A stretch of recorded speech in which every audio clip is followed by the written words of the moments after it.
Hi, everyone. Oh, it's nice to see everybody already here. I hope my lighting's okay for you. It was acting kind of funny. It looks strange. I'm going to fuss with it here. Sorry.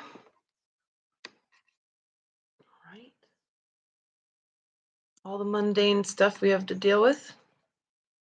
All right. So glad to be with you. We get 2 good hours together. And so I have lots to share as usual. Pretty intense things, okay? And it's pretty deep. I'm going to just deep dive and go in on this with you and really examine what's happening so that you feel like you understand your personal situation as much as the universal one, right? And that's being, of course, the point that we do every month get together and take the personal to the universal, um, and get to answer some questions today because there's a lot on the table. So, a little brief overview. This is our first community call in the year 2022, and I think it's going to be one of the most incredible years all of us have ever experienced. The solstice having caused some major shifts in the advancement of consciousness for humanity. And so we have this chance to take this opportunity and go really direct deep into what's happening. There's a blinding clarity that's occurred. And it's very, very brilliant. It's brilliant, but difficult to acclimate to. So, what does that mean for you? Well, what does that look like? It means your relationships are shattering with everything, relationships with your country, relationships with your genetic lineage, relationships with your family, with your partners, relationships with yourself are going to change. It's got to get turned inside out. So, what happens when we get turned inside out? Then your true intention is revealed.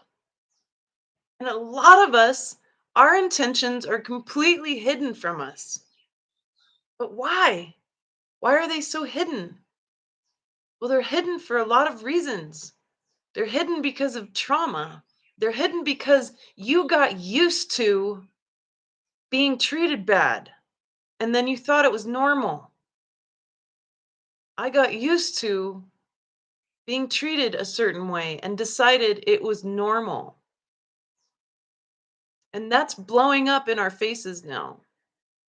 No more of that. Now there's going to be the true intention of yourself, the true intention of your family, the true intention of the people around you revealed. This is a great revealing. This has been prophesized. This has been discussed in the Akash. This has been discussed in ancient texts from every religion. We are in that moment now of the revealing. Apocalypse means revealing, it means discovery. And in the discovery process, a lot of stuff happens. A lot of minds get changed. A lot of ideas get laid out, right? We're discovering that, hey, most of the percentage of what's been going on this planet has been extremely dark and not light at all, including the New Age movement. No one's escaped this. We're discovering that the golden age is very real, that possibilities for change and co creation and new relationships that are going to work better are very real. We're discovering what we're fed up with in ourselves, what we're fed up with outside of ourselves, and getting really honest and vulnerable and transparent about all of our feelings, especially myself who lives behind this bunker of not wanting to express my feelings for fear that it would affect the world in a bad way. We can't live like that anymore. So we're drawing people in who are going to show us our blind spots. And that's scary. So if you're nervous You're waking up with anxiety, you're going to bed and having a hard time sleeping, if you're feeling ramped up, ungrounded, confused, if you're feeling hopeless, that's why. That's why. Because it's time to see your blind spots now. I have some really big blind spots. The biggest one being this bunker keeping me from expressing my emotions. And I've been really diligently working at it. So here's a good example. My brother calls me last night and we get into this discussion, and I got I had a feeling of resentment come up inside of me that I hadn't gotten some kind of recognition for some effort that I put in about something or another, right? Not even really that important about what it was. What was more important was the emotion because it was a trigger. And if you've been listening to anything I've said, triggers are treasure, right? So in this inquiry journey, going in and saying, wow, I just had this resentment come up and I'm venting to my brother, but I'm also owning it. I'm responsible for this feeling. Nobody else is responsible for this. It doesn't matter what's happened. Nobody else made me feel anything. This is me. So I'm owning it, noticing it, welcoming it. Hey, I feel resentment. I'm resentful right now. I said it out loud instead of holding it back behind my bunker. I said it out loud. I shared it a little bit, which was weird for my brother because he's not used to that. 40 years of knowing me, 30 some years of knowing me, he's not used to Elizabeth expressing emotions, right? So there's going to be some acclimating to all these changes in the people around us too. Now, proper expression of emotion needs to be denoted here. I'm owning it. No one made me feel anything. They can't make you. You're a sovereign being.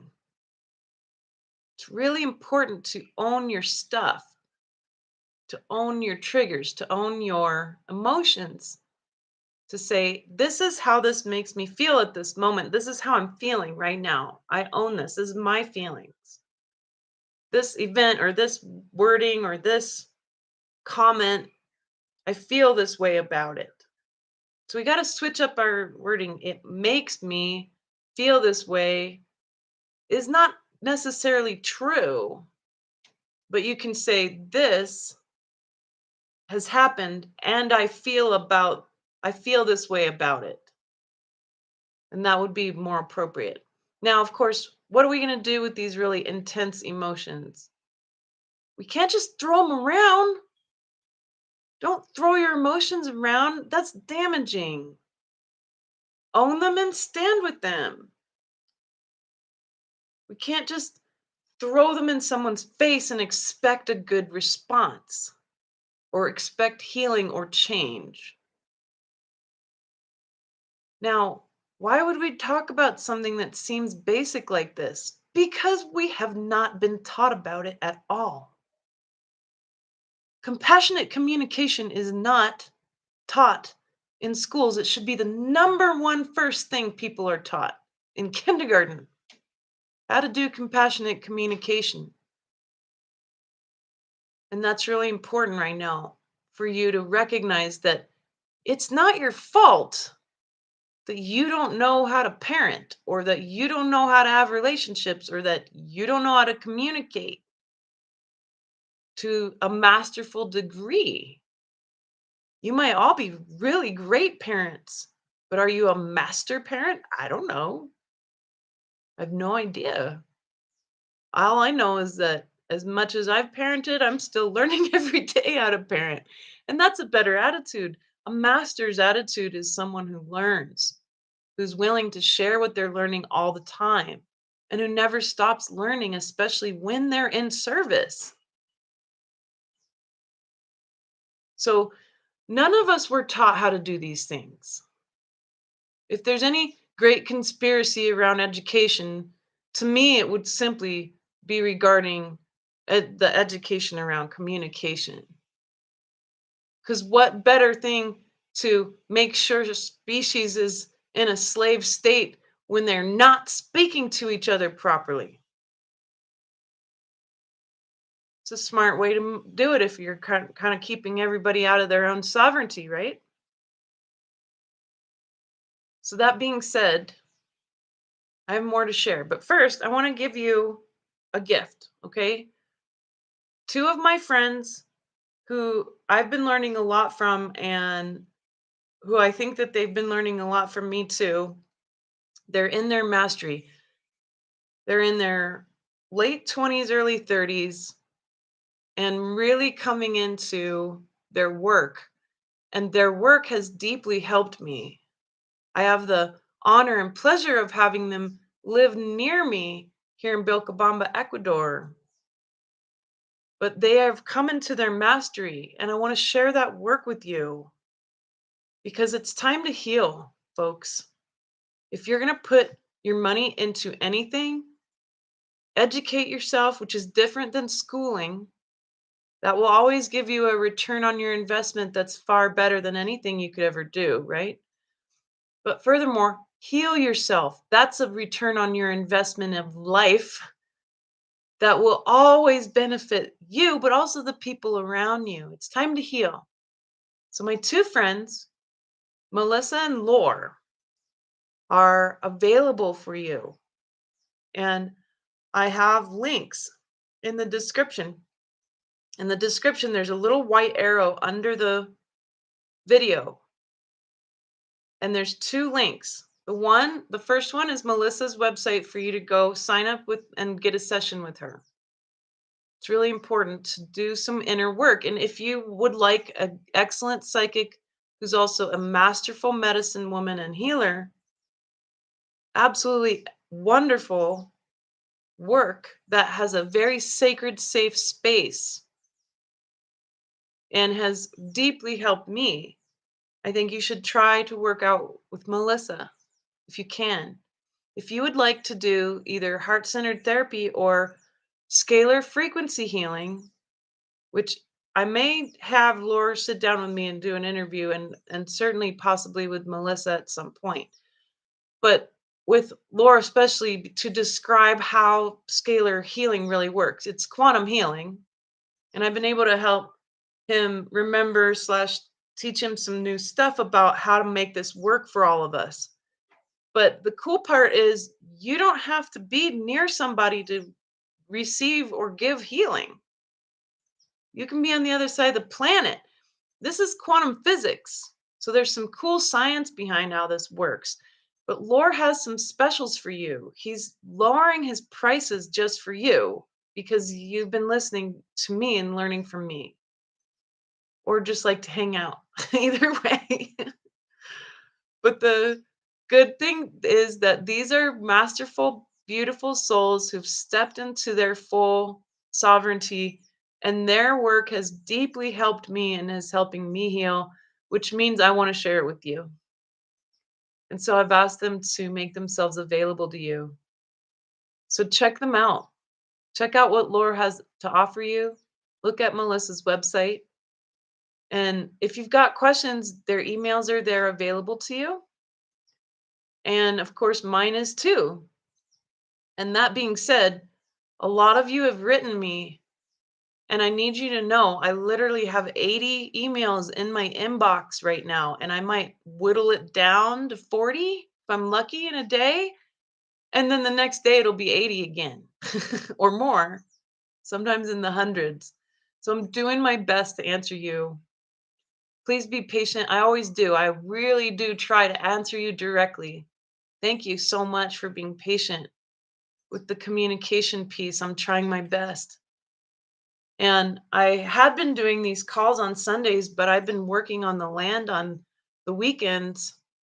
And so I'm thinking probably going to do it on Fridays instead, like Friday morning at the end of each month, because Mondays are weird. And a whole lot of people have showed up nonetheless, which is so amazing. But I know Mondays are awkward, and maybe Friday mornings will work best. So we'll give that a try. but Sundays seem to be a wash. So I'm gonna try it a different way. But we'll work it out each month for us to continue to meet. And of course, share this freely. Share the replays if this inspires you with anything that's been shared at all. All right, so let's get down to some things I want to share with you that have happened. So, a lot of you know that I can see many, many types of beings, many entities of all sorts, of all dimensions, and that I have had interactions with 3D beings throughout my life as well that are not human. And so, this is an important legacy that we have. Now, not everybody has experiences like this, which is why we kind of need to hear about people's experiences when they are having them, because it can be very strange to hear things where maybe you've never experienced anything out of this paranormal situation in your whole life, but you might have questions about spirituality anyway. So, hear what I have to say with an open mind, because I know that my situation is unusual, and that's great. That means that it's my job to be transparent and vulnerable to you about what I experience. And I really try. I do my very best to do that for you. So, that being said, not this past weekend, but the weekend before, I had to go sit out on the land that I purchased with my husband. This land is very powerful. It's in a part of the Andes that goes east and west, and it's an unusual spot. And the sun rises and sets along the length of the valley. And the land we have is 16 acres on a mountain with 1,000-foot gain. And so it's quite steep. And that being said, there was a lot of darkness there, and it affected my family very dramatically. Its nature was that it would draw chaos out. It would draw chaos to itself, but it would also draw chaos out of you if you showed up and you had an imbalance. Even if you were the very best good person on the planet and you had any kind of chaotic imbalance, it would draw it out. And I witnessed some very strange things over the past many months on this property, and have had to very slowly try to reconcile with the land and very slowly get to know the nature of this energy. Now, this mountain range that we're at is two different ranges that meet, and it's kind of like chaos and order meeting. And so there's a lot of light there too. There's a lot of light, a lot of precious, amazing light that comes out of the natural place there. And yet, at the same time, behind it all was this darkness. Now, I've faced off with a lot of stuff. The demonic over the years has really had it in for me. I grew up with physical problems with it because the physicality of that kind of attack is very real. And I spent my whole childhood and teens and 20s into my 30s with these attacks happening all the time. Like, I'd start a story with a friend of mine, I'd be like, and then I was attacked by a demon. And they're like, that's how all your stories start out. And so I've had to like kind of look at it like, wow, um, this has been so normal for me. And it's not normal for most people, 99% of folks, as it shouldn't be. That being said, because my situation is extreme, it can be a good measure on certain things because I have sort of first taste a lot of times of this stuff. So the weekend before last, I brought a very special family out to check this land out, but the whole time I felt like I had to hold this darkness back from hurting them. So I didn't get to really have that much fun or be as social as I normally would be because I wanted to protect them. I could feel it, that it was there. So that night when they left, I had this opportunity to be alone on the property for the first time with no pets, no people, just me and this evil and this deep darkness. And so once night fell, and this is where it's going to sound pretty scary, folks. So if you get easily scared by this kind of stuff, it's okay to maybe walk away and then come back in a few minutes because I'm just going to tell you what happened. I'll give you the short version. The reason why you need to know this is more important than anything. So, as I was there in the house, the demonic began to come out of the woodwork of the mountain, basically, and were walking around my house. They couldn't come in the house because I'd blessed it, and I also hold a field of neutrality in it. With these kinds of beings, they're from the seventh dimension. They can't do anything unless you react. So if I'm in non-reaction and total neutrality and love, they can't touch me. And that's a fact.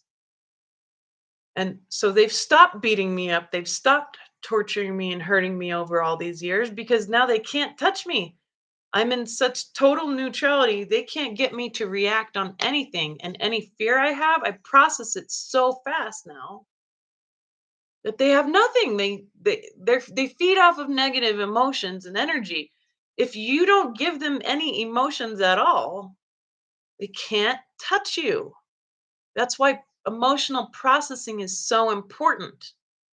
And if you're not sure about all that, come speak with me and do a session or go to see Melissa or go see Lore. Because these are two people that I deeply trust and they're extremely psychic, just like me. So I really want you to know that that's available. The masculine and feminine are here to support you now. And it's not just me. Even I need help. And I'm getting it. I'm doing it. I'm helping myself in very specific ways. It doesn't mean that I always go and share my stuff because I don't. I need sacred space to do that a lot of the time because some of the things that is my stuff is dangerous. It's dangerous to vent into other people's fields. It's not dangerous to have friendships that you can lean on. It's dangerous to vent. It's important to have sacred space and healing space for that venting to often occur so that it can be transmuted. So that's why we need to do this healing work so that as these things arise in your life or show up in one way or another, because they are going to, you'll be able to manage it. So now back to my story. I'm in the house, surrounded in demons. They're doing like some crazy little fire dance around my house, right? And again, they can't touch me, so I'm not too worried about it.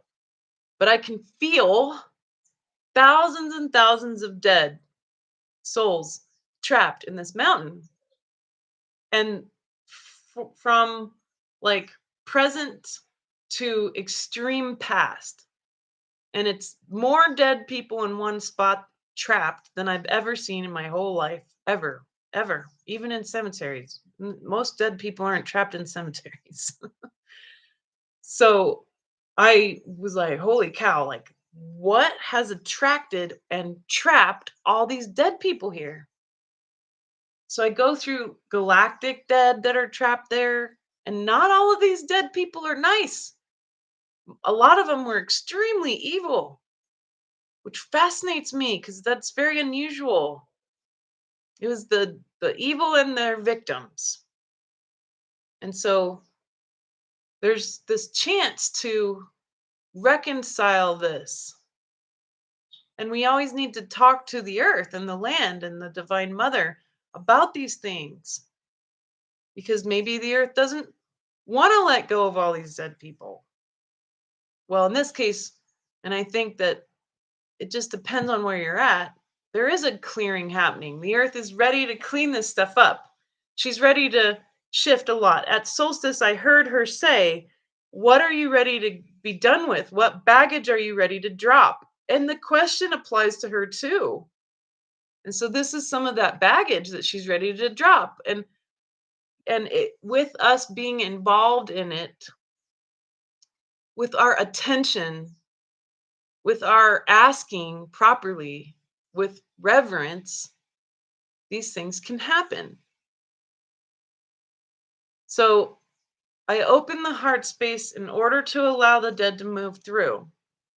And they did in mass without any interest in me, except for a handful of really evil folks who I had to usher out by the hand and say, "Look, you don't get to come mess with me. This is not an invitation for you to mess with me. It's an invitation for you to go get judged properly and go home." And that's really important. So my interactions with them had to be really neutral. Again, neutrality, divine neutrality is really important here. That's the built-in lesson, I suppose.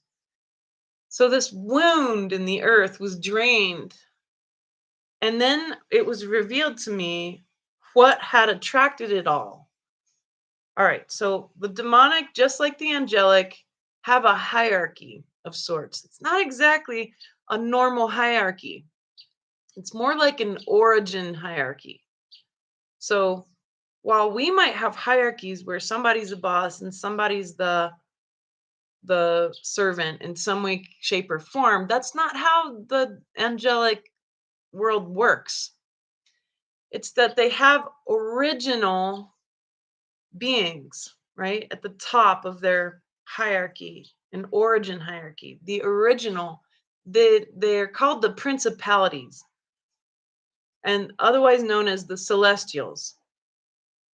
And in the angelic world, they sound like things like their names are like the embodiment of wisdom and knowledge,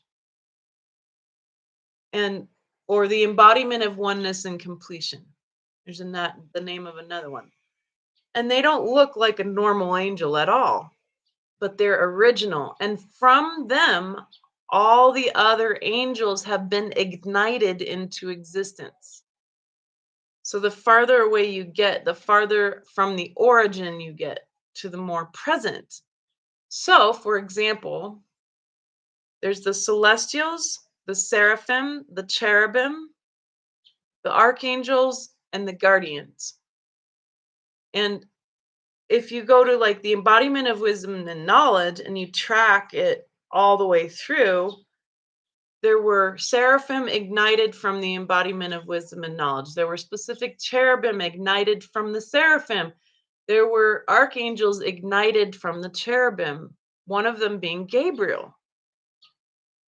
And then there were guardians ignited from there. So it's sort of like you had an original candle and then you lit more candles, but you lit a candle and then you lit a candle from that candle, etc. That's how the origin hierarchy works in the angelic realm, and it's not any different in the demonic realm. So this hierarchy is key. The being that I saw and faced off with was a celestial level demon, a fallen principality.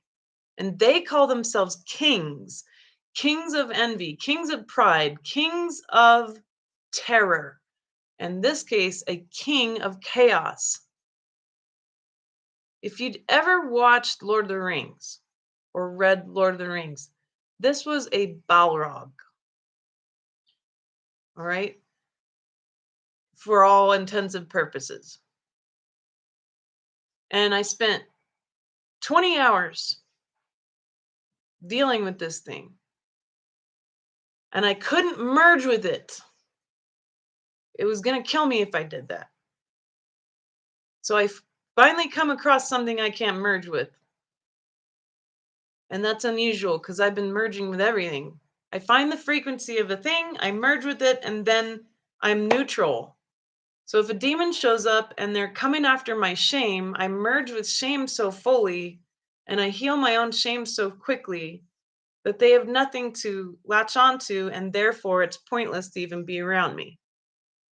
This is deep mysticism. It's a very difficult skill to master. But once you do, there's a very swift healing of the self that occurs when you're working with that particular type of merger, frequency level processing. Emotional processing advances into frequency processing. Well, this was living chaos. This was like the epitome of all chaos. And there was no way for me to merge with that, not without a long, slow road. And that's not what I was there for. I was there to be finished with this thing. It was hurting me, my friends, and my family. It's not okay anymore. But I couldn't do anything about it. So I had to sit there while it pounded on my house and my field, wanting to kill me at every angle it was going to try. And again, it couldn't touch me because I was in neutral. Now, the morning came and I hadn't slept a wink, but the morning came and I got really humble and I asked the Divine Mother to help me out. And for me, I appealed to Mother Mary. That's how I was taught to reach out to the Mother. And for me, Mother Mary has helped me more than any one single being has ever helped me. That's been my experience. So Mother Mary came and Mother Earth came and they said, say the word. And here's this key piece: you are a sovereign being. This is why the angels don't ask you questions. That's not their job. They're not here to learn about us. They're here to help you to become sovereign. The day that we're finished asking them questions is the day that they can go home. The day that they are finished gathering up all their demonic brethren is the day they get to go home. They are working towards that day where they can say, and the humans have it handled. And that's what we're here to do. So it's a mutual benefit in that they are here to handle this stuff, but they are also here to support us, lift us up into sovereignty. It's really important to know that. So, Divine Mother and the form of Mother Mary and the earth came together and said, say the word, and we will handle this. And so I got really humble and I said, I please ask, please, please, please, with my whole heart and all my gratitude, please handle this now. And the earth rose up, and Mother Mary came down from the heavens. She's considered the queen of angels. So it makes sense that this is something she would want to do. She came down from the heavens and they literally compressed this being, this demon, this king of chaos, compressed it over about 5 hours as I witnessed this. Compressed it with what? Unconditional love, folks. The thing that everybody thinks they know how to do, but they really don't. Unconditional love, right? Pure, perfect love, down to its element. And it looked like a shiny little ruby that could fit in my hand. And it needed a little more love, folks. This past weekend, it was still there, kind of beaming chaos out, like a really bright, shiny ruby, right?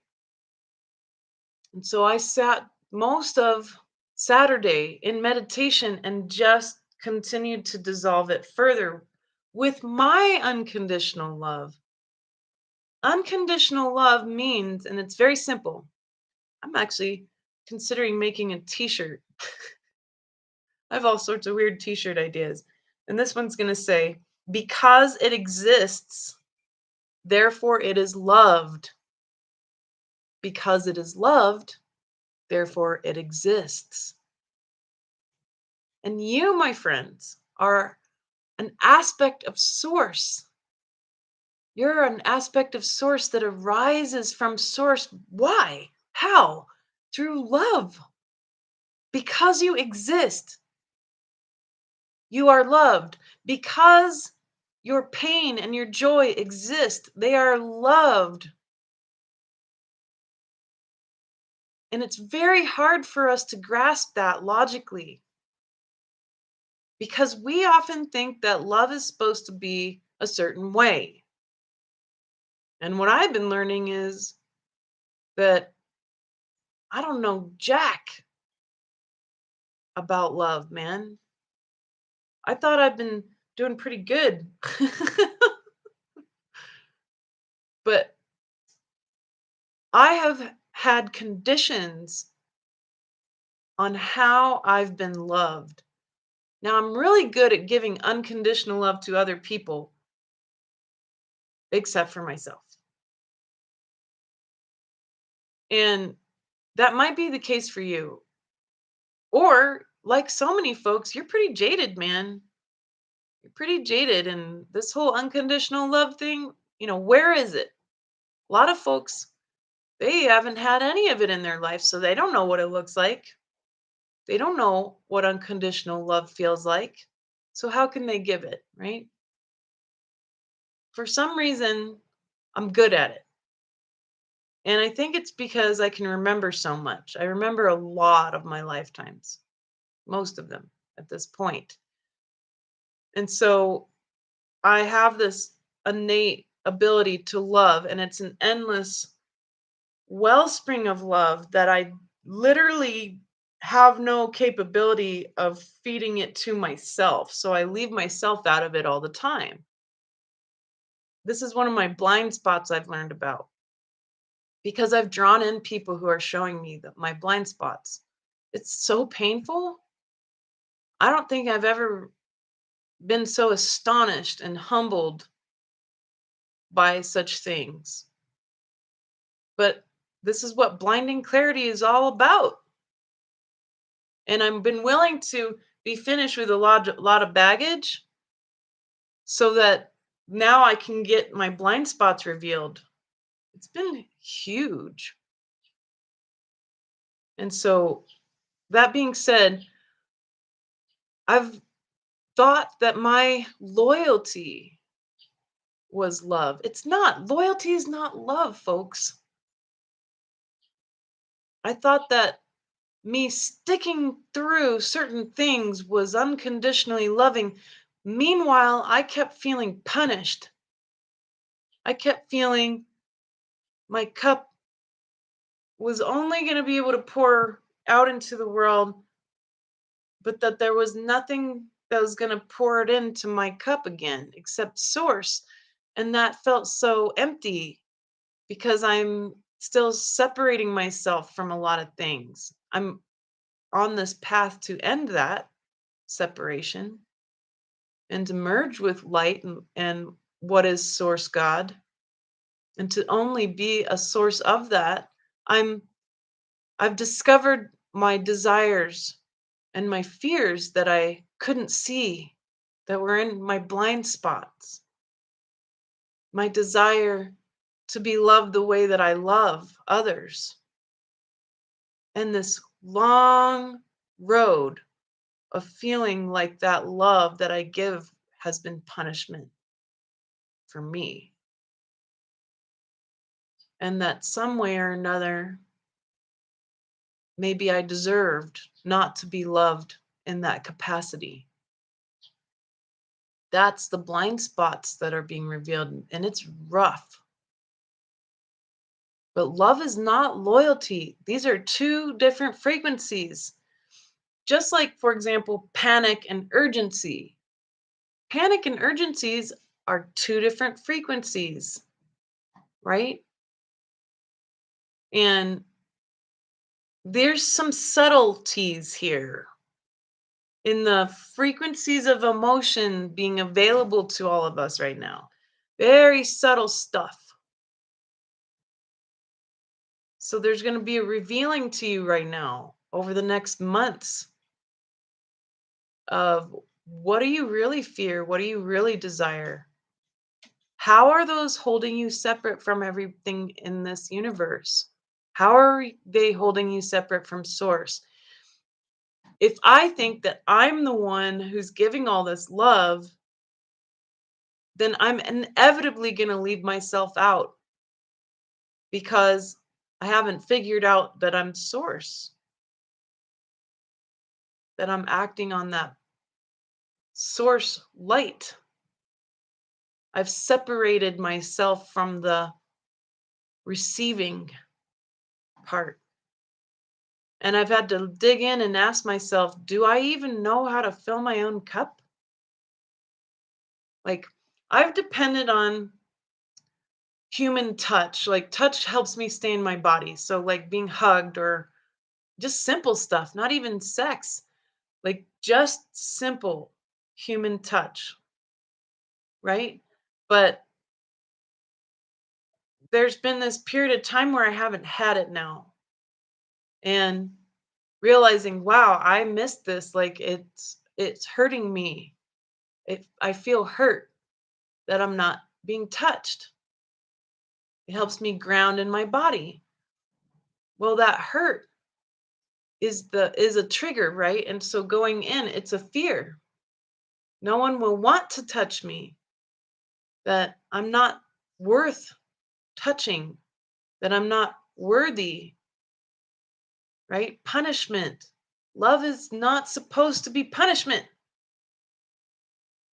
Where's the self love in this? Where is the me being included in part?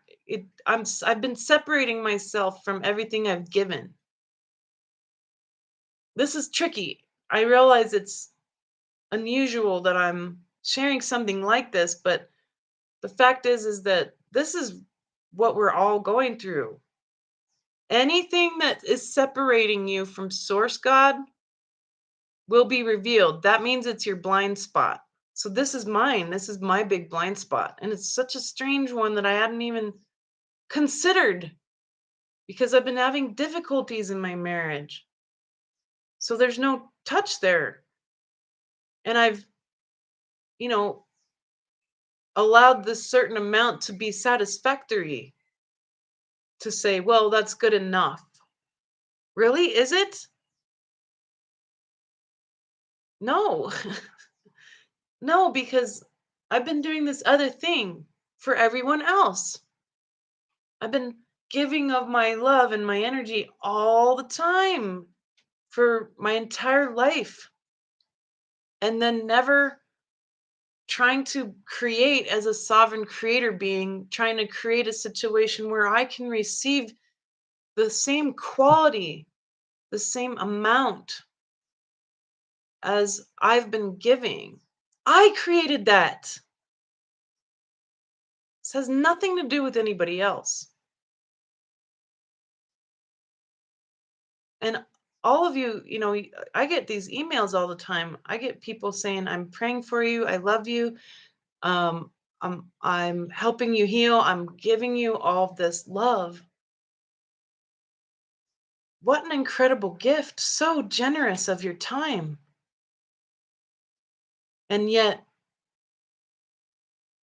somehow I've believed that I wasn't worth that you shouldn't waste your time. For real. That's exactly what I've been thinking.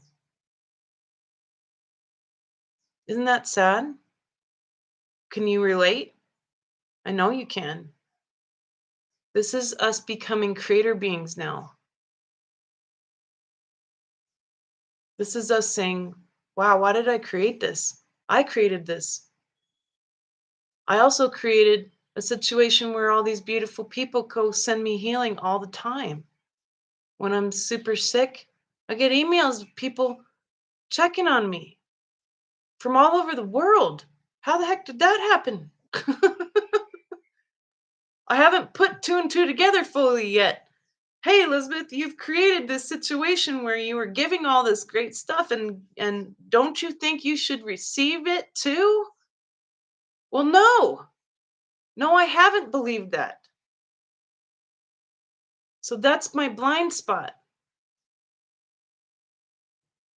And this leads to me pointing out why did I have to face off with a Balrog, right?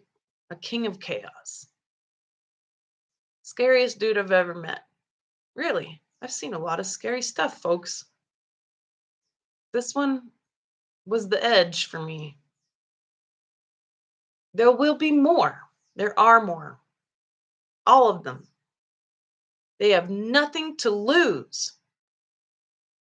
They are going to throw their entire army at us. Every card they have in the black deck is laid down. That's good news, actually. They have nothing else to play with. The other good news is now you know exactly how to manage them. You must get to neutral, heal yourself, work with me, Melissa, Lore, your favorite healers. There's lots out there, there's so many. Go onto my channel and go to New Earth Conversations. There's tons of healers there who want to help you. Heal yourself, nurture yourself. It's time. I can't be so strong as to continue to leave myself out. That's not strength. That's punishment. That's self-hatred. That's worthlessness. That's what's kept us from being homo luminous this whole time, folks. It's shame and worthlessness. Enough. I'm fed up with it in my own self. So if I'm fed up with my own blind spots, can't imagine how everybody else must feel. But the native people, the indigenous people of where I'm at, they call this the black wave. This is all the cards getting played. Okay? Now, as brilliant as the darkness has played their game, they have really failed miserably at understanding a big set of the rules. One of them is that the light always wins, because the darkness has forgotten that it is simply light under pressure, folks. Light under pressure, consciousness under pressure. So the game's kind of rigged, man. It's rigged on our end. It's rigged on our behalf as elements of God, as beams of light that move from God's love to exist in this beautiful universe made just for this.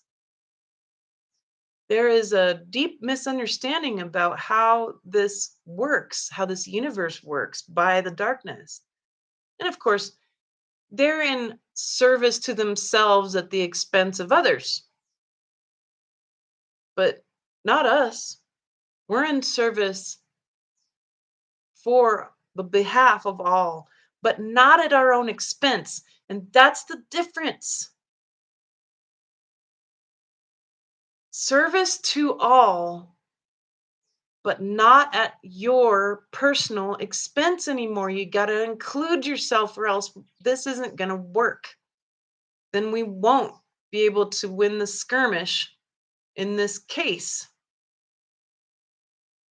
So if we want to win the next round here, you got to include yourself. You got to stop believing that your loyalty and that the punishments that you go through are not love. And that you have to include yourself in the dynamics of love, or else you'll find yourself burned out, jaded, and upset, attracting all sorts of crazy stuff and creating a mess. A mess, a terrible mess that won't go away unless you keep pointing at yourself and say, what about me? What about this aspect of source? What can I do to bring this home?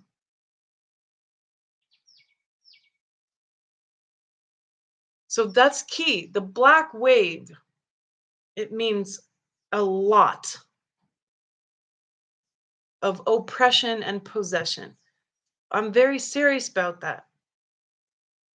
And listen, if you hear this call and you want help about understanding entities and dealing with them, and especially if you're an empath, and you write me, on email, Elizabeth at Seer and Scientist. And remember, I'm warning you, it takes me a while to answer you. But if you need this and you want to get that class, Empaths and Entities, that I taught, it's $22 on my site. But today, if you hear this and you want that class and you don't already have it, email me and I'll give it to you for free. One time, okay? If you hear this later, maybe it's 5 months from now, and you're like, oh my God, I really need that. Email me and say, I heard your January 2022 community call, and you said that it was okay to get this empaths and entities class, this training. I'll give it to you for free. Just write me. Don't write me in the chat. Write me via email, and I'll make sure you get it. Because that class is 3 hours long, and I train you. I train you about what it really means to be an empath, how you have a special superpower. But I also train you on how to deal with dark entities that want to come in and suck up all your pain. And empaths who feel everybody else's pain are the perfect target because you're just a big channel for pain. And so we want to mitigate this with generosity, folks. Okay? And if you have a friend and they're just suffering like crazy and like they're miserable with this stuff, and you're like, oh my God, this class might help them, then give it to them. And if you have it, then share it. It's okay. I don't need credit. And I don't need you to pay me for it. If this is going to help the human race, then it doesn't matter. It's more important that we can help each other, right? So that's something I can give you right now. It's something that will help. Just email me. But the black wave, what does this really mean? They also call it the last wave because we're at a punctuated equilibrium. We're at a time where we're under so much pressure in consciousness that it's going to force us to evolve in a punctuated way. This is Homo luminous coming online. It's going to happen quickly and powerfully and brilliantly with immense amount of power and energy behind it because it has to do with pressure. And when the black wave comes, what's going to happen? We will rise. We are rising. I am rising to meet it. Bring it on. I didn't train as a warrior for thousands and thousands and thousands, millions of years for nothing. Bring it on. I am here to protect this DNA, the most precious that I know of in this galaxy because it's original. It's the first DNA, the empty DNA that had no trauma in it. That's what was put here. I'm here to reclaim that. You are too, and to support us in that effort. Because this DNA, these bodies are so precious. If you only knew. And I've tried to share this with you the best I can, but it's weird. It's real weird because it gets into history that's very strange. And it gets into galactic history, which is even stranger. But that being said, it's time. You got to drill down through your trauma, which is like this big, and then your genetic trauma, which is like that big. And then when you get to the bottom of it, you got to get through all this information that was programmed into you by a lot of galactics who didn't want to remember all the horrible stuff. So they just put the wisdom there. We've called it the ancient templates of wisdom. All that's got to go too. That's not universal wisdom. That's based in galactic experience, trauma, and ego. That's not universal. So we got to get rid of those too. And by doing so, then what? Then you end up with all of your memory as a soul. Then you end up with the opportunity to become Homo luminous, to get the original DNA back online. I've been talking to Catholic priests and mystics about this. I have a very specific priest friend who's a mystic who is a great seer, and he and I talk a lot about this stuff. And I'm continuing to talk with him regularly on these things. But you know, he agrees with me on everything, on all this. We might come at it from very different angles, but he is seeing the same thing and talking about DNA too. So that being said, there's mystics in a lot of different traditions. They're all seeing the same thing. So it doesn't matter what angle you're coming at around this, Christianity or Buddhism or atheism, even whatever. This consciousness piece is getting really truly unfolded. And the clarity is coming. The clarity is here. The clarity is continuing to reveal itself. The prophecies have come true. And the ancient indigenous wisdom is rising up to be valued again. So pay close attention to that. Pay very close attention to the indigenous wisdom. There's a lot of clarity and answers in that. And then there's this new wisdom that's just kind of coming from the galaxy because it can, raining down. That's all brand new that we don't even know what to do with it yet because it's just so different. And that's okay. We're going to figure that out. That's part of the Homo luminous golden age fun stuff. So the good news is,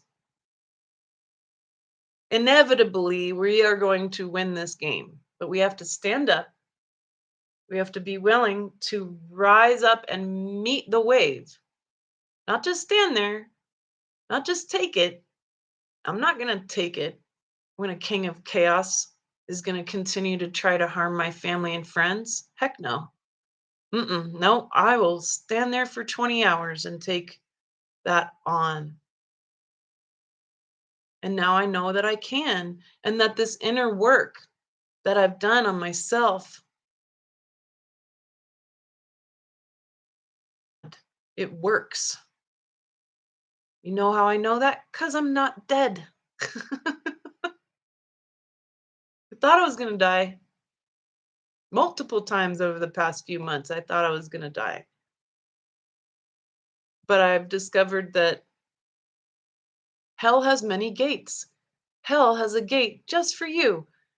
Hell has a gate for each being on this planet. And that it is handmade for you. And you can live in it while you're still in a body or not. But there's a reason why. There's a reason why. Because this is the end of the war, the end of the galactic war. This war has been going on for billions and billions of years. I remember when it started, and I'm here at the end, and so are you. That means the end of this, the end of the torture, the end of the punishment. You got to get right with your intentions. Open yourself up. What do you really intend? I intend to be a source, a wellspring of Source's light, Source God's light, and all that love. That's my intention. It's my truest intention. Nothing else. Nothing else matters. So I'm whittling away at my desires and my fears so that that intention is all that's left. What is your intention? Set yourself up for success. Be willing to allow it to be revealed to you. Let yourself be seen by God. Experience what that really feels like to be loved 100% despite all of our mistakes and our troubles and all of our crap that we pulled. See yourself as God sees you. Be revealed. It's time now. So, this is the call. This is the call for your soul to draw out the truth of your intention right now. Because if you're not clear about your intention, then you're not going to be able to face off with the black wave. But I'm so blessed and apparently a pretty decent creator being, because I created this situation for me to realize that my intention saved my life.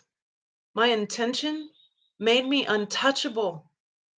There was no amount of fear or pain or ego that's going to keep me from standing in the power of my intention to be a wellspring, a source of God's light, and that's it, nothing else. That literally made me invincible. I mean, and I'm standing there while this is happening and wondering if it's true or not. And then, as the hours pass, it became more and more clear to me that it is in fact true. And this is coming from somebody who has been beat up by demons, who has been touched and harmed and messed with all my life. And now, if the tippy top guy can't even touch me, I know now that this work is true. So I don't have to convince my brain anymore that it's real. It's very real. And I'll continue to be open and vulnerable about this stuff. So now you know. Now you know the situation we're in. We've created this so that we could evolve towards this next step. This place was intended to be a very special place where we could rest. And instead, it became the end battleground for the end of the galactic war. So be it. Then we will, when we're done with this, then we will create heaven on earth. That there's no doubt in my mind. As our trajectory in time goes forward, it becomes more and more clear. That is what is on the horizon. Not one little island where it's possible, but the whole horizon. So I don't have any doubts at all, whether I'm alive or not. It doesn't need me to be here to make that happen. But what it does need is for you to recognize who you really are and to ask yourself and own your intentions, to own your reactions, to own your blind spots right now, so that we can do this right and rise up to meet the wave of darkness. They aren't going to expect that, man. They've been used to pounding you down, making you used to punishment so that you think that your loyalty to punishment is love. That's over now. So it's time to go deep and start answering some of your questions. What's going on with you? How's things? What's happening with you? Do you relate with what I'm saying? What are some questions that are coming up? I'm kind of scanning back through our comments here, just checking it all out.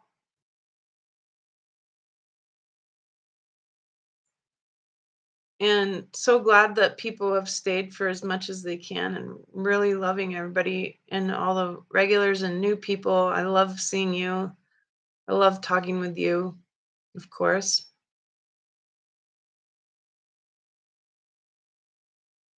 I'm glad I could bring some relief. I've been thinking about for a whole month what I was gonna say, and then all this stuff happened. So it came up perfectly in divine timing for us to discuss these things in this manner. Good. Yeah. Yeah, the I don't know why the video keeps getting dark. I'm sorry about that.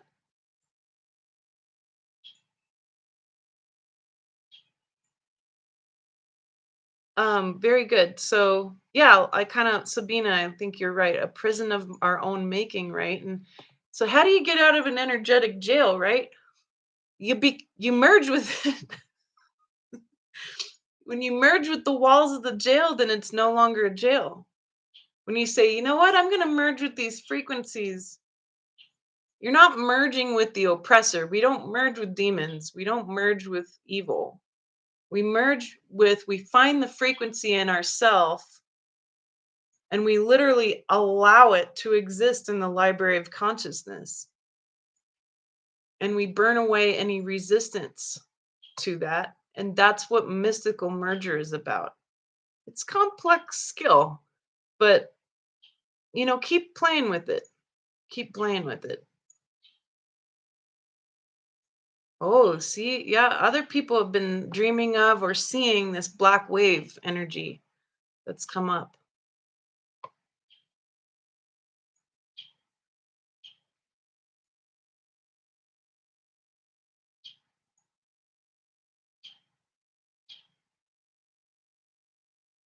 Yeah, and someone's bringing up this idea of barriers or walls or shields or safety mechanisms, and I don't work with that anymore. I found it to not be useful for a lot of stuff because there's always going to be something bigger and meaner that can come in and just crush it, right? So I've dealt with like every type of demon, this big lexicon.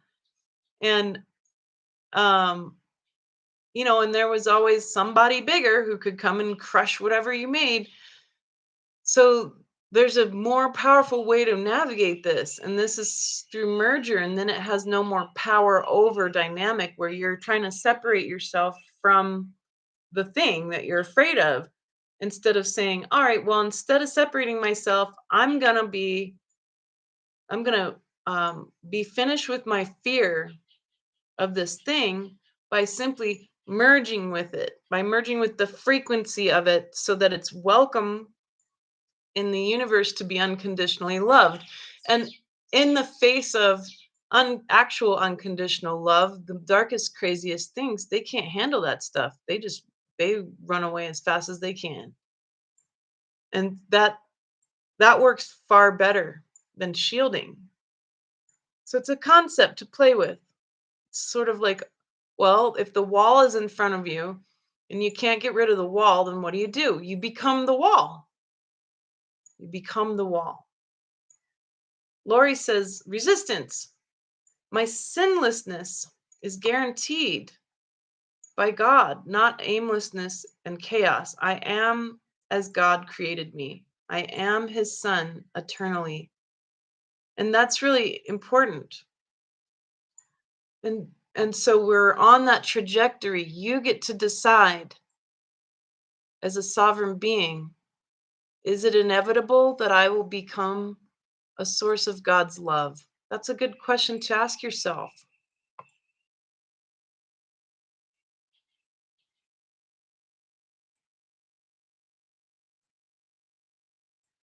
So there's lots of parallels people are noticing.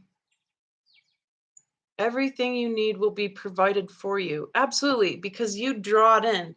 So I've been drawing in people who are showing me my blind spots. I've been drawing in people who are helping me learn that love isn't supposed to be punishment, and learn the difference between humility and humiliation. That's been rough. Learning how to love with great knowledge, but remain present. Learning to love with respect for myself and the people around me. So Adriana, has been having some pain in the back. Me too. And I think it has a lot to do with the lower back and the back in general being a blind spot. And so a lot of my emotional processing has been about not feeling like I have a lot of power. And just noticing that and continuing to try to merge with that sense of powerlessness, that's actually helped my back a lot. Um, but a lot of reflections going on. I really love that. Yeah, a lot of people are relating with the black wave. The black wave.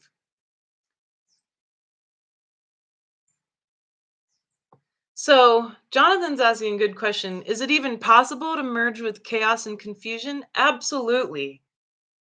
Absolutely. But in the case of Mr. King of Chaos Balrog guy, right? In his case, the reason why I couldn't do it was because if I was going to merge with chaos, then I was literally merging with the source of chaos in this matter. And while I do merge with chaos a lot and disorder and all sorts of confusion, this this would have been a reaction.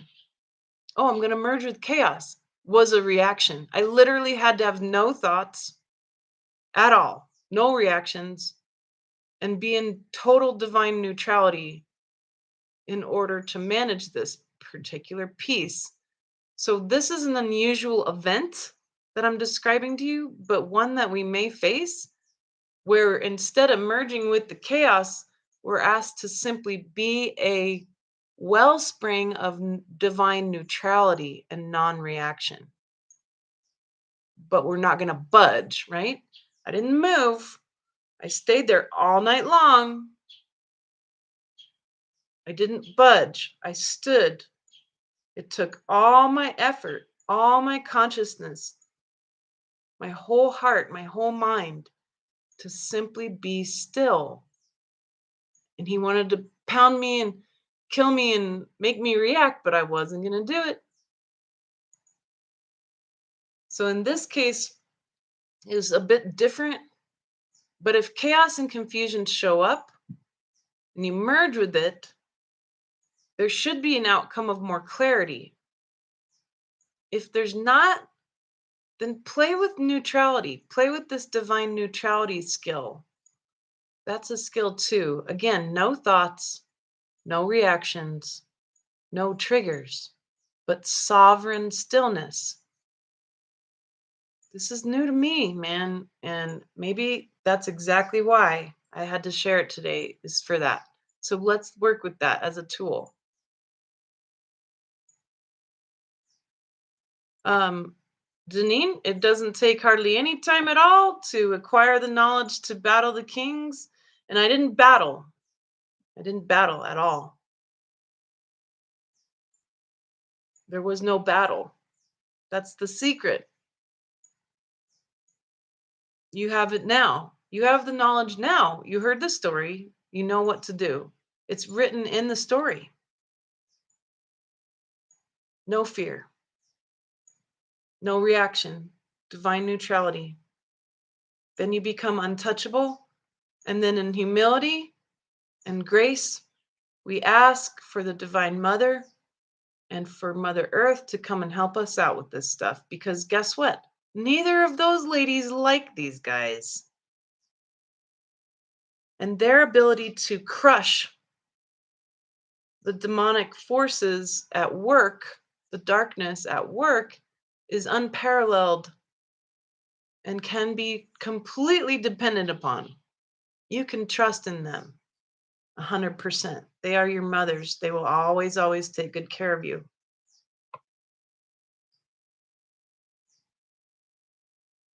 So, a lot of people are noticing that they're not feeling well. I hear you, Julie. And me too. A lot of people are noticing the death, they're noticing the illnesses, they're getting ill. It's been a very, very hard past 6 months. Keep doing the best you can. Remember to nurture yourself. Remember to keep educating yourself about how to boost your immune system, how to take good care of that body of yours. None of us are masterful at that either.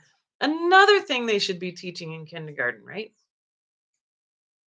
It's got to be we got to restructure our system from here. I would like to see in the new golden age schooling start with how to take good care of your body, how to love yourself and include yourself in love, how to communicate with compassion. These should be the basics. And it's not too late, my friends. We got to dig into the basics and keep talking about them. And I include myself in that, man. I'm no master at the basics. I've been relearning mindfulness. I thought I was pretty good at it. Totally needed some work, man. Mindfulness is another basic, right? So I'm not surprised you're not feeling well. No one really is right now. I haven't really met a whole bunch of people who are like, I feel amazing. It's not happening. It's not happening. We're at we're under a lot of pressure right now, both physically, mentally, emotionally, and spiritually, all of the above. We're in the most pressurized situation that's ever happened on this planet. Be fair to yourself and rest, rest, rest. Do the best you can to rest, okay? So key.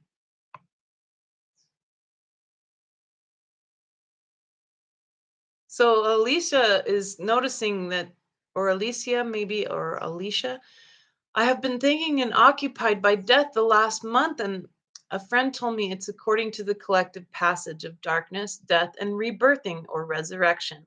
Totally, I totally agree. And that's what we're seeing in this black wave, right? The black wave comes, it seems like death, we rise to meet it. You know, that would be called a good death, where the death of ego, at least, right? The death of my blind spots, all the blind spots, they have to die. Um, there's a lot of death going on. You're quite right. And it's not just a normal kind of death. So I think that's really important. And that's right. Witness, neutral, keep working on the blind spots, Lori. And Juliet says, I didn't understand merging with the wall. Surely you should bring unconditional love to the wall and overcome the wall. No, the wall is already loved. So when you draw that love out and you become the wall, you draw the love out. You draw it out. Or you accept that this wall is here and therefore it is loved. It exists. So it is loved by Source God who created it through me. And so that's what merger goes on. There is unconditional love in merger.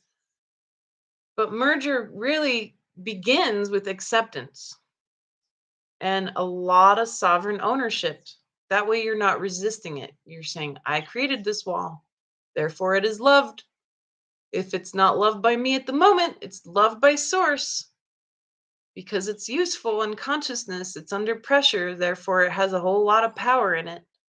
And when we merge with the wall, then we reveal the power of that pressure.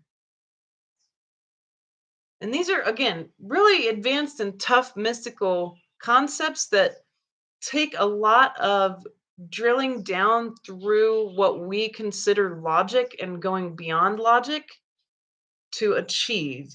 It's not something that is easily understood. Mysticism can be very tricky. But if you trust what I'm saying, play with this idea that all things exist because they are loved. And then notice how you might get triggered by something. Well, it that thing was brought into your life by you so that you could get triggered. You knew that would be the next big thing that would make it very clear to you that you have that expectation or that attachment or that judgment or that resistance to something.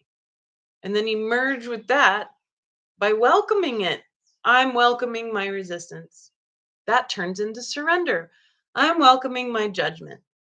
That turns into discernment. I'm welcoming my attachment. That turns into proper love. So, this is kind of the process that happens. And always ask yourself, well, what do I fear the most? And then tackle it. Go for it. That's the short, hard, fast road to light is by saying, what do I fear and desire the most? Use that constantly, and you'll find a lot is revealed in our blind spots.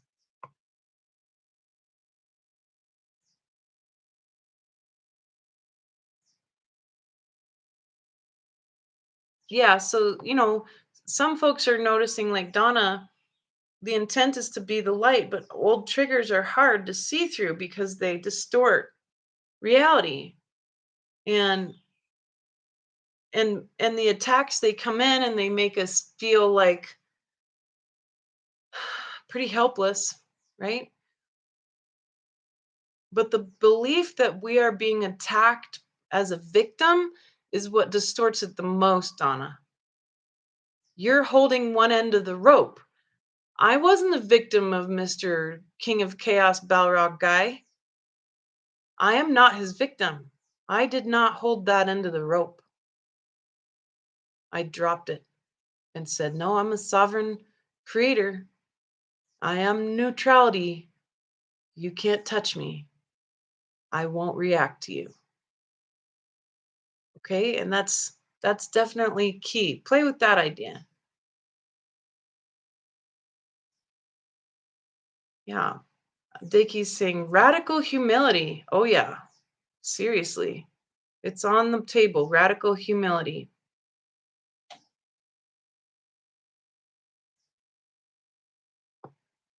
That's right. Lots of pictures of Mother Mary with Satan squashed under her feet because she knows what to do.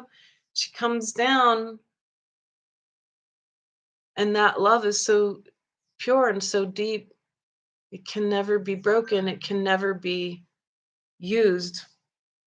It can never be uh, taken away. So that's really key to know. And Mother, Divine Mother may show up in other ways for you, but for me, it's definitely been Mother Mary. Good.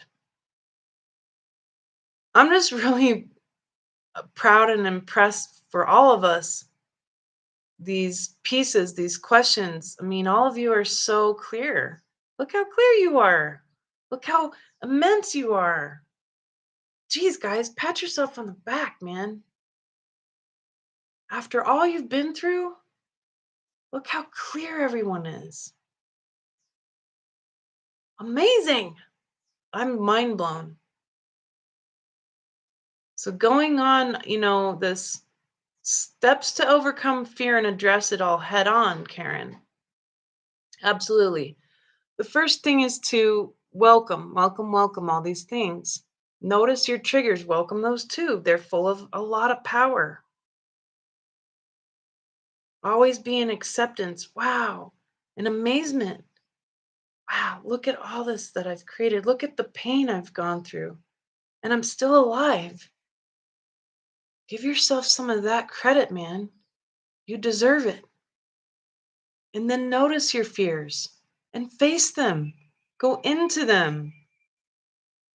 Really just go into them. Look, there's no special warrior training where I can teach you how to face your fears head on. All you have to do is as simple as a warrior would do it. Show up. Show up and take responsibility for your feelings. That's it. Just show up. Your fears are going to find you one way or another. So will your desires. You might tackle all your fears, and then when you go tackle desires, you're going to be like, Elizabeth, I thought my desires would be easier than my fears, and no, they are not. They are harder. They're harder. We'll get there. I'm working on my stuff on that one. And it's all very confusing. I don't know everything. We're all on the cutting edge. I'm complete noob on this edge here. But my desires are coming up, and I notice that I'm quite willing to toss them out and be like, I don't deserve to have any of these desires fulfilled. Not this lifetime. It's too bad. What in the heck? Like, that's my reaction to my desires. Human touch? I'm going to throw it out the window. What? Wait a minute. Hang on a second. Being loved the way I love everyone else? Nope, can't happen. I just toss it out. I don't have an answer yet for you. Maybe next month. I'm endeavoring. But like that to me is literally self-punishment. I've just been punishing myself. What a terrible habit. This is not okay. So I don't have a perfect answer on the desire front. But with the fear piece, you just got to show up, girl. Show up. Nothing can hurt you, even if you die. What's worse than death? Slavery. Death is going home. There's nothing to fear about death. Death's just transformation.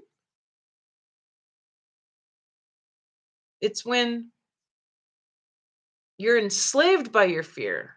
That's what we should be afraid of. It's when you're enslaved by your desires and then are so willing to toss them out. Then what? Then what? Where's the joy de vivre? Where's the happiness? I'm so over punishing myself. I'm really done. I'm not like I don't have an answer on how to be done yet. I just know I'm done.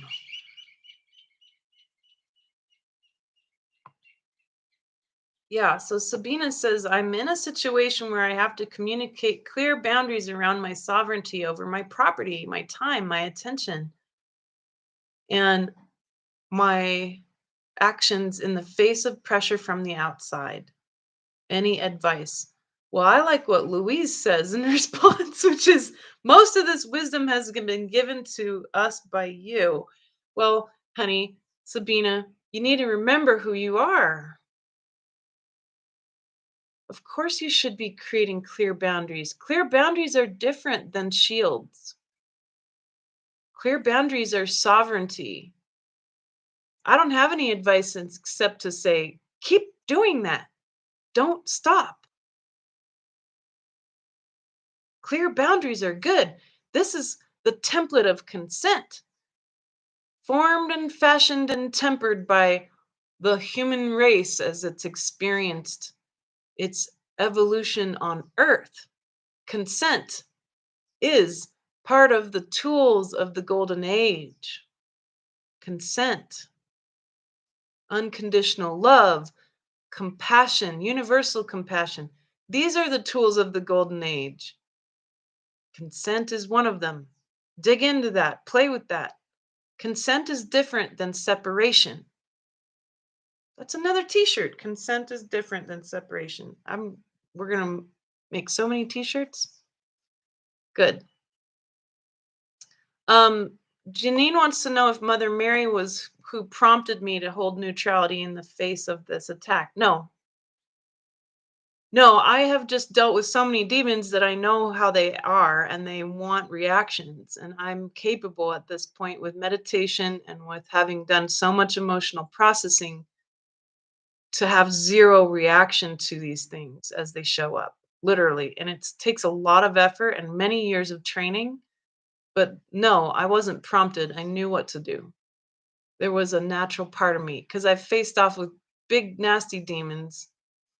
But they can't do anything if you literally have no reaction, no thought, no emotion for them to tag onto. So that's something that I've just learned over the years.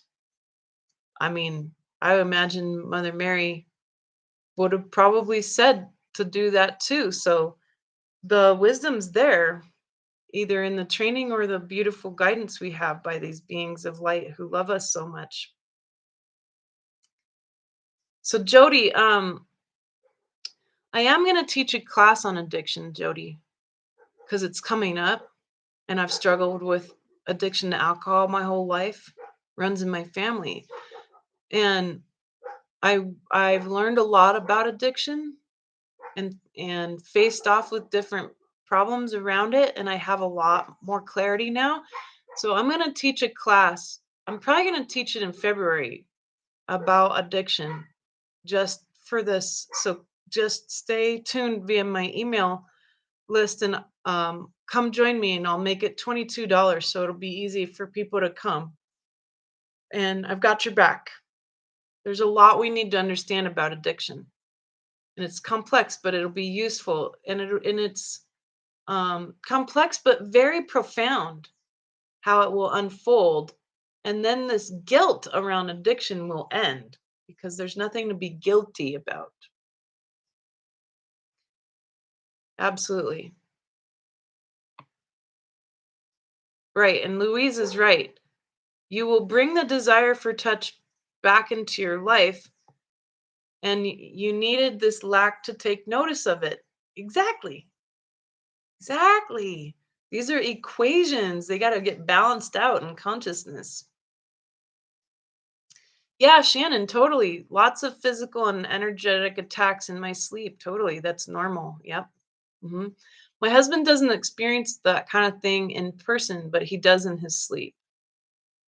So, yes, the sleep realm, we can feel pretty vulnerable. That's us hanging out in the fourth dimension while our body detoxes.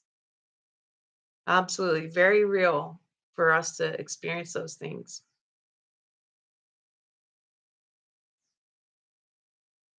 I like what Melena's saying. What can anyone do to me if I treasure my freedom and the freedom of humankind much more than slavery and living in fear? That's right. We value and treasure certain things, and we stand in our divine neutrality because we know what we value. We know what our intention is. By knowing that, you can stand in neutrality and be able to be untouched. That's really special and important. I love that. Very good. All right, my friends, let's do something nice and powerful together, shall we? With our last bit of time together. Let's do something different. All right, so at one point, we've been doing a lot of building of pillars of light, and we build them on the earth, right? But the earth can build her own pillars of light. My friend Melissa taught me that. And her link to her site is there. And, get a session with her if you feel called to it, if you feel inspired by what I'm saying. Again, there's tons of healers out there. I have two that have come up that have really helped me in person a lot, and I've learned a lot from them, and I hope they've learned some from me too. But that being said, um, this wisdom that Melissa brought through comes from the indigenous line that the earth can build her own pillars. So today we're going to swap things up. For all these years, we've been building pillars together, done a lot of pillars. And that being said, I'd like you to be in witness to what the earth can do. And so I just am going to meditate right now and ask the earth, show me on our quest to be of service, show me what place do we need to be willing to stand and just offer our presence and witness what the earth would like to do today. So it's going to be a bit different. We're going to play witness right now. So I'm just asking, and she often will take me on this tour of a lot of different things, a lot of different places. Ooh, ooh. So we've never built anything here, but Mother Earth's going to build it today. Ooh, that's powerful. So Ayers Rock in Australia. Ayers Rock is a very special and very important indigenous site. It was taken over by colonialism and treated like a tourist destination instead of a sacred portal of which it really is. And furthermore, the people of Australia are really needing to have this face off with what we might call the king of tyranny, perhaps, right? And we'd like to support them, but especially the indigenous wisdom that comes up. And the earth would like us to stand in solidarity with her and simply be in witness to her building the pillar of light for Ayers Rock. With her heart, her gut, and her mind, she's going to build it. And I will describe it to you as it occurs, but you'll probably see and feel your own things. I'm just describing it to you from my perspective because it can be nice to hear that from somebody. So there's 115 people currently, and there'll be many more who listen. And so if you're listening to this and you get this far, come join us. It doesn't matter what time you're joining us. That's in perpetuity. So let's stand in a circle around Ayers Rock. Ayers Rock is a big, huge, gigantic red rock. And it's a very special part of the indigenous of Australia. I do not choose to use the word Aboriginal. That is a colonial name and it is not correct. Aboriginal means abnormal, not original. And that's not true and that's not fair. It's racism, actually. So I don't use that word. I use indigenous of Australia. It's part of their great Dreamtime story about the creation of the earth. So it's very cool that we're going to Australia because their Dreamtime creation stories are some of the oldest and well preserved. So that's very special. So stand with me in solidarity with the earth and in gratitude, in reconciliation with her, as we bow to her in honoring and say, like my friend Melissa says, a full body hello. Just say hello to the earth and say hello to Ayers Rock. There's nothing special we have to do except just to witness what the earth would like to make today.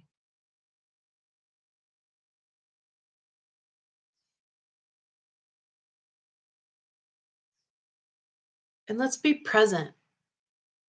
And let's ground ourselves through our own bodies and our own energy. We always ground into the earth, and she's our mother, so she always lets us. She loves it when we care about her in that way. But let's ground in our own energy. So let's do a heart command with that. And so this is what we do. Just repeat after me. Dear heart, I fully welcome my own essence to fill my body and field now. And take a deep breath.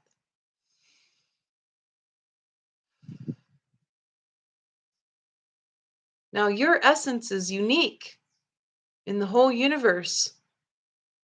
Mine, for example, is luminosity. And when I let it move through my whole experience, I feel very still. Your essence should feel very still because it's you, because you're home in your essence. It's the unique quality of light that your soul has brought to the table. We can fully ground in that essence, and it grounds us closer to source when we do that. And so bring your stillness to the table. And now let's witness Mother Earth. When we open ourselves up in solidarity to allow you, Mother Earth, to do as you wish, to heal Ayers Rock in whatever way works best for you and your children, as we are in service to freedom and we are in service to all beings, including you. And I want you to feel the light that rises up from her. It's that beautiful white light of dissolving, and then the gold light of neutralizing and healing. And it rises up all around Ayers Rock for as far as we can see, many, many, many miles across, far bigger than any pillar of light we could make. And as it rises up, there's a blue light and a violet light, a cleansing that happens. Again, another layer, many, many miles across, cleaning up of the fingerprints of colonialism and tourism, which go quite hand in hand, don't they? The cleaning up of any bad intentions, the cleaning up of any fighting, of any problems, the clearing, clearing, clearing of this place. And then another layer of light appears, bright green living light, a nourishing light, a nourishing light that nourishes all beings. Because this place was once and can be and will be, is still a portal of great and immense light. But the green light of healing, the green light of depth, of all that special power of healing moving through this place. And at the top of this massive pillar, many miles across, a bright red sphere, its nature being a statement. And that statement is, and so it is. And so it is that Ayers Rock is a place of light, a place of cleansing, a place of healing, a place of neutrality and nurturing. And it will remain now in that state because of the choice of Mother Earth. And we can support her now and say with a heart command, Dear heart, we reach out to Mother Earth and to Ayers Rock with our whole gut, our whole heart, and our whole mind to be in witness and know that this place is a place of power again at the will and consent of Earth herself. We bow to that with great gratitude and with great humility. Thank you. Thank you, Mother Earth, so much. Now, and take another deep breath.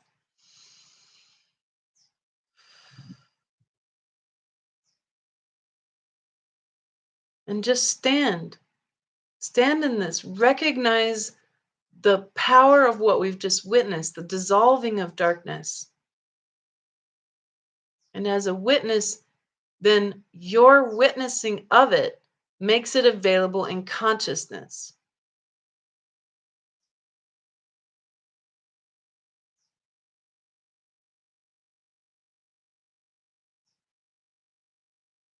I can feel it moving and buzzing through my body and doing all of these things. Let it be so. It is so that we get to heal and cleanse. We get to neutralize on behalf of consciousness in this space.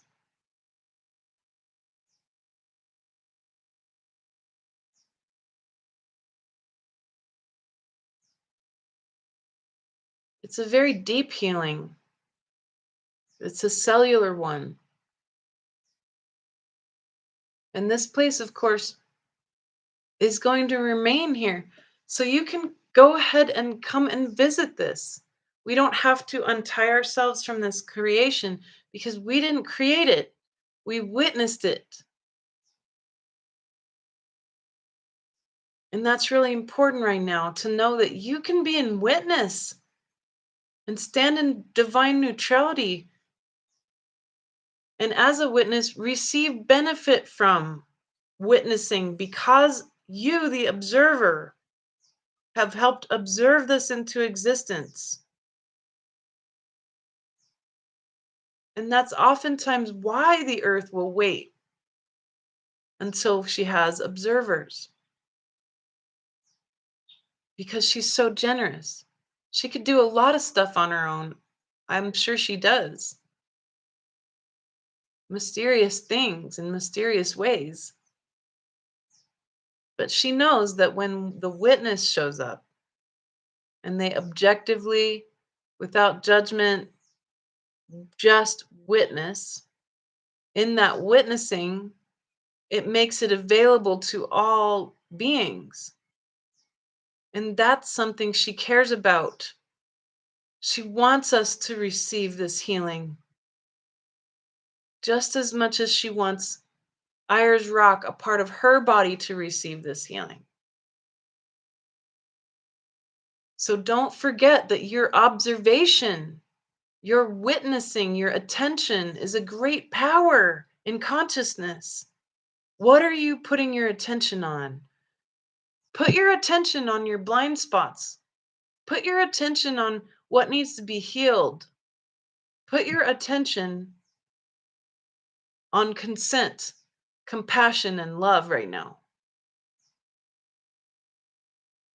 And we'll be well on our way from there, swiftly towards the horizon where the golden age is, right at our fingertips. I hope that this has been a beautiful day. And thank you, Alicia. The name is Uluru. That's the proper name of the rock. I do try to use the indigenous names. So Uluru sounds better anyway. So much for ire. I like it. So we honor Uluru and its great power. We honor the earth and her great power. We honor the power of the witness and the objective self. We honor the power of consciousness. Dip your toe into divine neutrality and see what that's like for you. Play with some of the ideas I've presented. We don't always have to go to battle. Sometimes we're just asked to stand our ground. The ground of freedom, consent, love, and compassion. That's the new earth right there. And don't worry, the earth is going to renew herself as she always does. But in an act of generosity so that it is witnessed into consciousness for all beings. So we can relearn what the indigenous know, that she is our mother and won't leave us behind, that she values us and cares about us. It's very powerful. Good. I sure love all of you so much. We're going to get together at the end of February, probably on the last Friday. I'm shooting for it. And I'm going to find a day to teach a class about addiction because it's time. I've been wanting to teach it for a long time. And I understand it better now than I have. And so now I feel like I have something more complete to share with you and what we can be doing from there. But I sure love you so much. Thank you for being with me today. Thanks for hearing me. I hope it's been useful. I hope you feel less alone. I hope that you know that you deserve love without punishment. I hope that you fill your cup every day and make a real conscious effort to include yourself in the love you give. And just be willing to tackle those blind spots and keep at least accepting, noticing and accepting, and as a witness, as a soul witness, what shows up, all the fears and desires your way. Because it's all come, the next big thing came to make you stronger. Just like Mr. Balrog. All he is the being that was going to teach me in one evening just how powerful divine neutrality is. I didn't know it so fully before, and now I do. It's a wonderful thing. I don't hate him at all. There's none of that.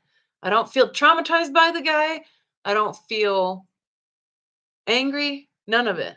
I only feel love for what he's taught me, at least that, if not so much more. And that's what we can be doing with this time right now. And this black wave, don't worry. Just rise up to meet whatever shows up in your life right now. Rise up and stand to meet it. Just show up, be present, and know and allow yourself to let your intention be revealed over and over and over again. And trust that intention, it's from your soul. You are not here to serve yourself at the expense of others. You are here to simply serve consciousness and not at the expense of yourself. So that's the next piece for us to really ground into and learn. Keep it up, folks. You're doing a really good job. You know why? I can tell because I can see it. I can see you. And so, with that, namaste to you and all of what you've accomplished and what you're doing in consciousness. It counts so much more than you realize. It ripples out to the edge of the universe. Every thought that you have, every shift you make, every new thing you learn. Good work. Keep doing it. Keep being you. Keep trying to love more and more of you. Excellent work, folks. Look how bright and clear all of you are. I'm just absolutely stunned. And hopefully next time this lighting won't be so weird and I won't look like I'm in the dark. I'll work on it. Thanks for being with me today. I love you so much. There's more to come. We'll talk soon. I love you. Bye, everybody.